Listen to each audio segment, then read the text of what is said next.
Okay, so here we are back for part 2 of the Beatitudes, and you definitely need to catch part 1 if you didn't. And if you notice my friend Willy Wonka, he's going to help me, but he doesn't say much. But I really like him. Okay, so we finished off last time with, what did we finish off? Oh, the audience and the setting. Well, of course, the audience, like we said, was a completely Jewish audience. And whenever the audience isn't Jewish, the Bible will say, because it would have been weird for him to be talking to people who weren't Jews, considering the fact that he was living in Israel. Yeah. Okay, he was up on a mountain, sitting while everyone else stood around him, because that is how people listened to a teacher in those days. Now, when they read from the Bible in the synagogues, which of course wouldn't include any of the New Testament because it hadn't been written yet, right? They had to stand, okay, out of respect for the Bible. But then when they would give a sermon, they would sit. So he was giving a sermon. So he was sitting, and all of the disciples and all the students around him would have been standing. He was in Galilee, which is in northern Israel, where he grew up, on a mountain. Luke calls it a level place. So it was a level place on a mountain because both have to be true. And that reminds us, of course, of a threshing floor. We talked about that last time. Like the threshing floor of Onan the Jebusite, where the temple was built. So this is a picture of, actually the really interesting thing is, this is a picture of Yeshua, Jesus, as the ultimate temple for the Spirit of God. That's, oh, I gave you symbolism. Is that too advanced? I'm sorry. I hope not. But a lot of the things that we see in the Gospels are pictures of Jesus as the ultimate temple of the Holy Spirit, which, you know, the first temple under Solomon was, the Holy Spirit was in, you know, it was resting in the Holy of Holies. Really cool. All right, so, and of course in the tabernacle, you know, pillar of fire by night, cloud of smoke by day, and here I'm chasing a squirrel, and I've completely gotten off topic. Okay, but you guys are so tolerant of me. All right, so the theme. All right, so the theme of the Beatitudes, there are a lot of themes of the Beatitudes. Don't let anyone ever tell you, well, this is the only way to look at this, because you know, the things in the Bible, there are so many layers. It's like, you know, what does...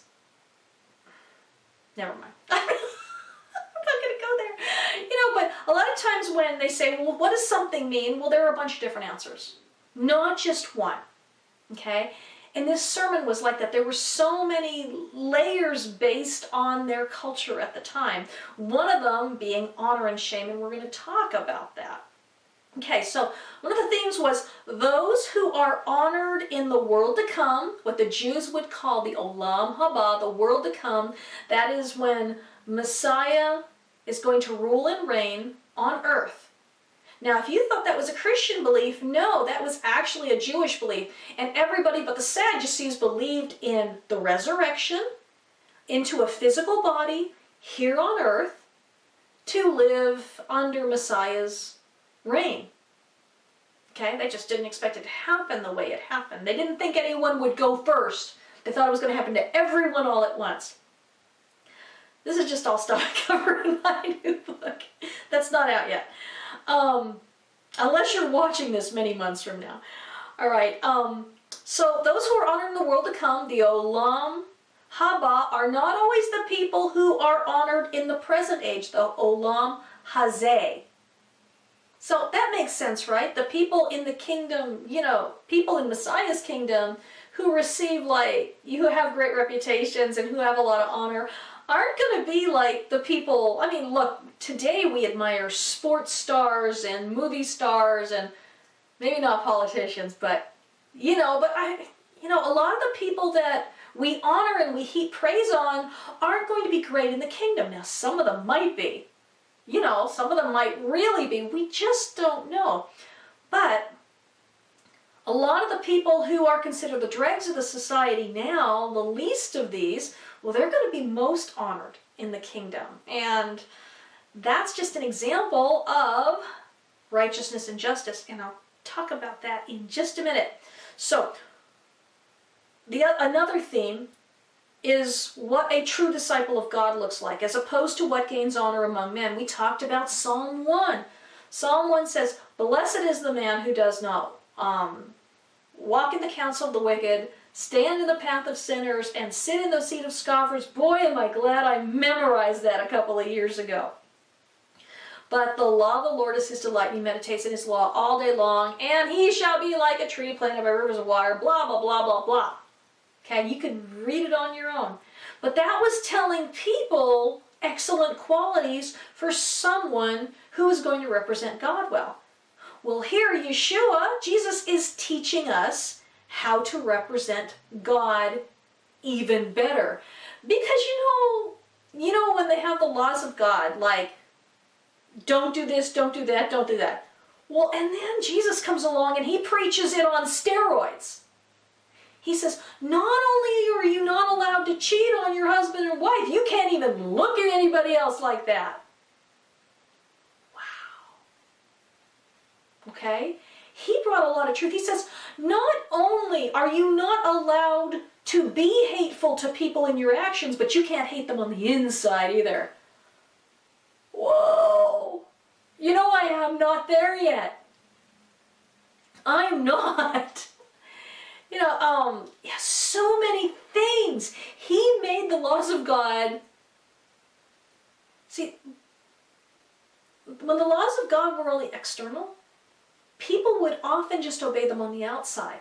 But Paul said that he was, even though he kept God's laws flawlessly, and he even kept them according to the rulings of the Pharisees, which was even stricter. Because they built like walls around the laws. They built extra laws. So you couldn't even get close to breaking one of God's laws.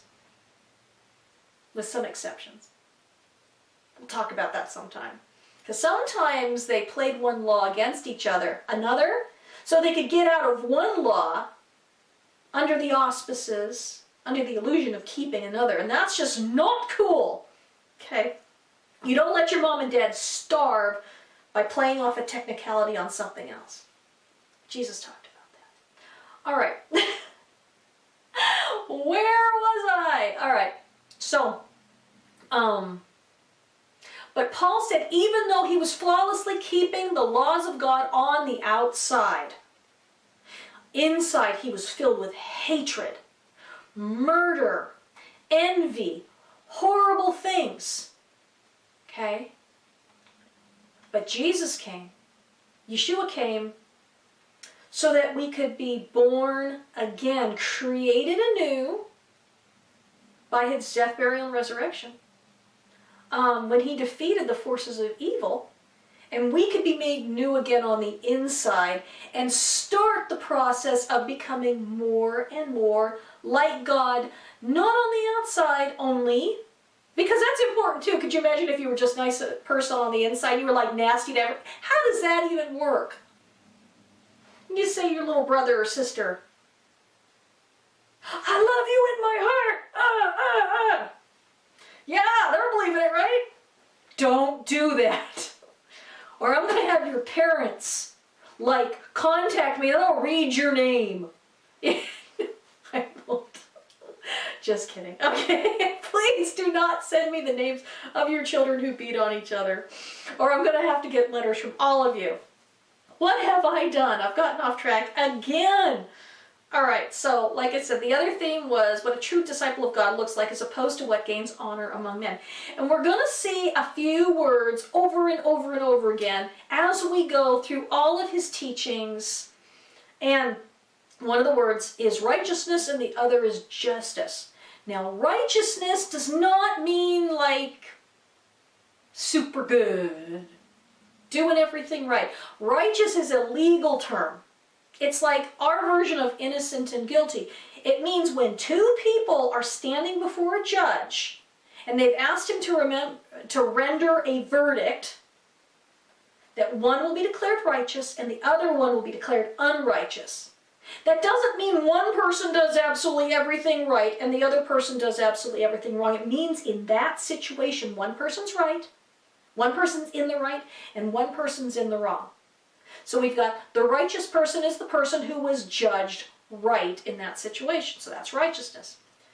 Justice is when you're doing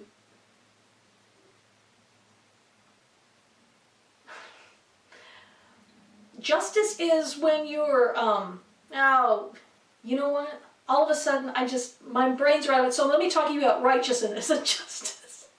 Isn't it funny how we can't think of things when we need them? So righteousness and justice, when they're put together in the Bible, always mean one thing. It always means acting in a godly way towards the poor, widowed, orphaned, oppressed, hungry, thirsty, falsely imprisoned, all that jazz. Righteousness and justice are actually two words that are found together in writings from all over the ancient world, and always with respect to kings behaving admirably towards the least of these in their kingdom. Okay? The sick, we're going to talk about that when we get to Matthew 25. That's a very important teaching. That one surprises a lot of people. All right, so our theme. How to behave as a disciple and be an image bearer of God. Jesus is going to tell them. Okay, so the first one, blessed are the poor in spirit, for theirs is the kingdom of heaven. Okay, from a pure honor-shame point of view. Now remember, if you've read my book, Honor and Shame in the Bible, you know that they only believed there was so much honor to go around like a big pizza. Okay? There's only so many pieces. And you can't make the pieces any smaller. There are only 8 pieces, and there are 10 of us. So if one person has 2 pieces and how many slices did I do?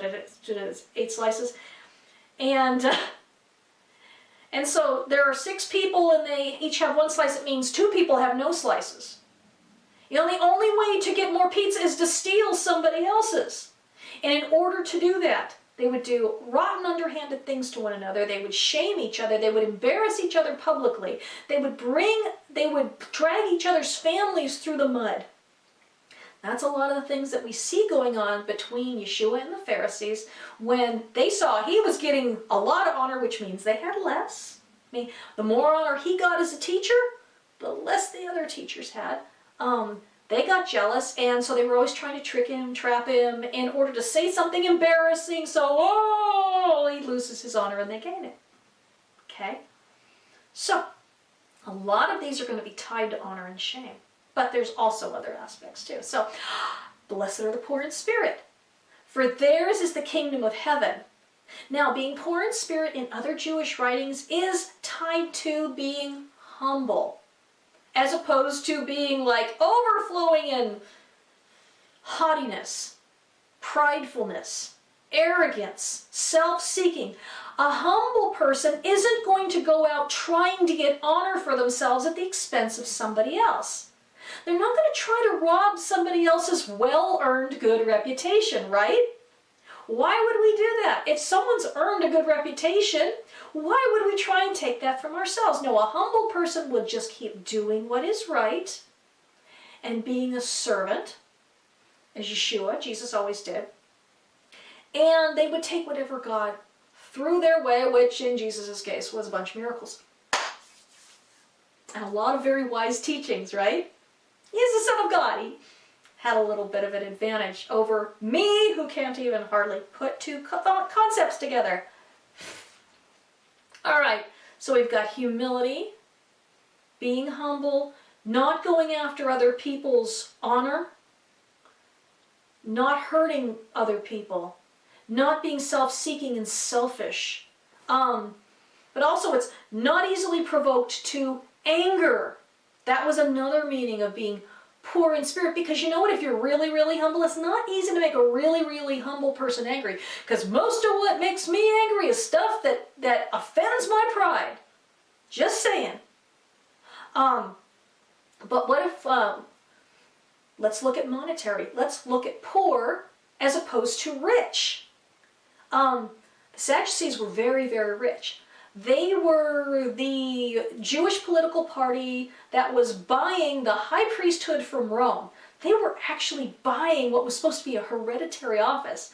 Now, they were from priestly families, but they were buying the office. And the high priest was supposed to be appointed by the Sanhedrin. The chief priests were supposed to be appointed by the Sanhedrin, which was the Jewish Supreme Court. They were buying it from foreigners, from heathens, from pagans, from idol worshippers, from people who were just messed up. That's how they got in power. You see, they didn't believe in the resurrection. They had this doctrine that was really bad. And it said that there is no resurrection, therefore there is no final judgment. Okay, if you didn't think there was a resurrection and you didn't think there was a final judgment, how would you live your life? I know what I'd do. I would take whatever I wanted to. I would get as much power as I wanted to. If it wasn't for, Yeshua dying and changing my heart, I would be doing these things, okay? He hadn't died yet, so we're dealing with reality here. So I would be like getting all the money I could. I'd be messing with people. I would be like taking their honor. Because they felt that, God's favor was displayed by how wealthy you were in this life, how much power you had. I guess it didn't occur to them that they were stealing it from other people. Details, details, details. And so when Yeshua's talking about people who are poor being blessed, that's like, bam, Pharisees. Slap them across the face. Did I say Pharisees? Sadducees. Mac. They're actually the ones who ended up turning him over to the Romans. The Pharisees actually warned him that Herod was trying to kill him, and then the Sadducees, when it says the chief priest, that's the Sadducees. So he going you guys are messed up. Blessed are the poor in spirit, not the rich in pocketbooks, not the powerful. Okay, so we're going to get to that more. Anyway, that was part 2. I went over. See you on the flip side.